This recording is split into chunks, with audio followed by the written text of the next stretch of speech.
So it was a Saturday morning, and I was at the dollar store with my then partner. We had 2 bags of balloons in the cart, 3 different colors of crepe streamers. We had wax candles, those little horns that kids played with. We had a giant happy birthday sign. We even had plastic flowers. And when we left, we stopped at the grocery store and we poured over this cake display because the cake needed to be vanilla with vanilla icing, preferably whipped cream, fruit but not too sweet. And then we had one more stop at the corner store to pick up matches before we headed home. When we got home, we poured all of this over the bed and we started to blow up the balloons. His hands would shake as he tried to tie it, so I took over and I would tie the balloons and he would take each one and put it in this giant Walmart bag and hide it behind a chair. And at one point, we had to go into the kitchen and take the cake out and put all of the candles in so it was prepped. Now, I found all of this fascinating, given that my partner was 40 and his mother was in her 70s. We went back to the bedroom to finish getting ready when the door opened behind us unexpectedly. And then 15 seconds later, I heard this piercing wail. "Oh, you hate me! You don't love me! You've never loved me!" And she slammed the door and locked it. And my boyfriend grabbed the bag of balloons and he ran to the door and he's like, Ma, look, wait. And then this look of resignation came over him. And he went back in the room and he just closed the light and laid down. And then all of a sudden, everything made sense. Why for 8 years, every single year on his birthday, he would not answer my call. He would spiral into a depression. It was like I disappointed him every year, even before I had a chance to disappoint him. But I understood the connections he had to birthdays with disappointment and expectations. Now, I planned my own birthday party when I was 20. I invited 15 people to the train buffet downtown. It was a buffet in an actual train. I wasn't that classy when I was 20. But everyone showed up and I was feeling so special until the end of the night came and everybody reached for their bill. And there was this awkward moment where I think they were maybe thinking who should take the lead or not, but nobody really did. So I reached out and I took my own bill. And I just remember when I left, I had one of those movie tears coming down my face. I just felt so unloved. I thought, my friends don't love me. They don't respect me. You see, the birthday blues are a real thing. It's that time that comes around every year where we feel, what have we accomplished? Are we important? Do we mean anything to anyone? Are people going to celebrate us? And we all have that one friend, her kids bring her French toast and orange juice on her birthday, and her husband shows up with 24 red roses and he whisks her off to Muskoka where all her friends are waiting and they yell, "Surprise!" And the next day he flies her to Venice for 2 weeks because the birthdays just can't end. And the rest of us, we're dealing with those questions. What are you going to do for your birthday? You got any big plans on your special day? Your best friend's like, "What are you doing on your special day?" And you're like, "I don't know, you're my best friend. You're my best shot, right?" The next day, people are like, "Did you get anything great for your birthday? What kind of presents did you get for your birthday? Remember when you were 6 and you got all those colorfully wrapped presents? Well, now we're adults, right? And you don't really get that much and you're like, books? Gift cards? It's just so painful. You don't want people to really judge you based on the lack of validation you're getting on your birthday, the lack of gifts. The birthday blues are very real. Now, there is one person in every friend group that tries to get ahead of this. They are the huge birthday party people. You know what they do?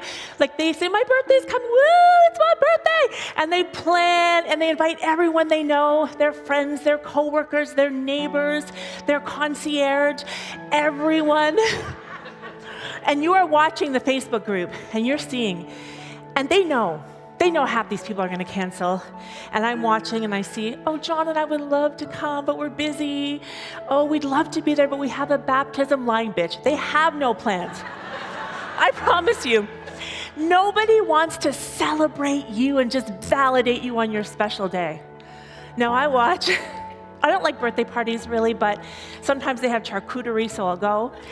Or if I'm really close to them, I will make an effort to go, and I will tell you the first hour is brutal. I have this knot in my stomach. Oh God, please let people show up. Please let people. Someone comes in, somebody else comes in. Finally, someone brings a gift and you can relax. I'm like talking to her dental hygienist for half an hour. It's like brutal. We don't know why we're there. But I promise you, at the end of that person never feels good.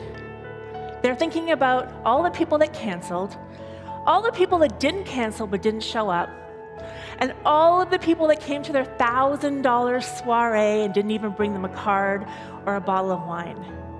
I can see how that's painful. But what's worse than the giant birthday thrower is the birthday fundraiser. The birthday fundraiser is incredibly painful. This is like, please love and validate me. And I am going to make it so easy for you that you don't even have to do anything for me. Just support this Cats Without Hair. Just support some other cause. Just show me that you love me. Now, I bookmark this and I hit refresh every half hour. It's like a train wreck. I can't stop. I just keep watching. oh my God. 2 people gave her $4. I can't handle it, right? And then finally, you know this, there's the passive-aggressive post that comes on Facebook. Not connected to this, but you know it's connected to this. Oh, I do so much for so many people and nobody does anything for me. You can always tell during your times of trial who really loves you. Oh shit, now I'm called out. She knows I saw it. Now I have to donate. I log in. I click what I think is a respectable amount, $20. And then I go to post and it says anonymous. No. Click Rina at speakerslam.ca. Click.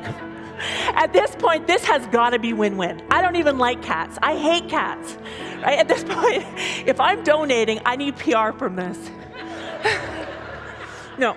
The birthday blues are very real, they're very painful, and I know for many of us, we judge our self-worth and our value by the love and attention we receive. Now this year, for the first time ever, I got it right. So I have a friend, his name is Cody, and he has these amazing dinners called From Strangers to Family. And they are curated dinner parties where people come and they get to have conversation and activities. And I thought, this year, I'm going to plan something that my friends are actually going to enjoy. And so I didn't invite everyone I knew. I took just my closest friends, and I took a handful of people that I cared about that I wanted to get to know. And I took the time and I wrote everybody this meaningful letter about why it was so important for them to come. And I said, no gifts, but you have to pay for your own dinner. And they all came, they all showed up, and it was a beautiful night. And I really flipped the script. I wrote a letter to each one of them. I decided I was going to give a gift. And my letter basically said the exact moment I knew we were destined to be friends. And I had a chance to share this with all my guests, and it was really special for them. Now, my host had a surprise for me, and he had everyone write a love note to me, and then at the end, they all read them. But it went so fast, I couldn't really bask in it, but I knew I was going to get them in an envelope to take home later. So that night, when I got out of the car, I'll admit I had my hand in my purse trying to find the envelope as fast as I could. And when I got in the door, it wasn't in there, and like I emptied my purse all over the couch and I couldn't find that letter. And for one brief moment, I felt like this disappointment came over me. And then I realized what an amazing metaphor that was. My value and my worth wasn't going to be determined by the words on a page. It wasn't going to be determined by the amount of people that came to my party either. And what I knew to be true is that every single time I'm kind and I'm loving and I'm generous, it's woven into the fabric of who I am as a woman. That's how I measure my self-worth. So this year on your birthday, I encourage you to boycott what you thought. And instead of measuring how valuable you are by the amount of birthday likes you get or the amount of presents, do something kind and loving for your friends and prove to yourself that you're a valuable, loving, worthwhile person. Thank you. I made it.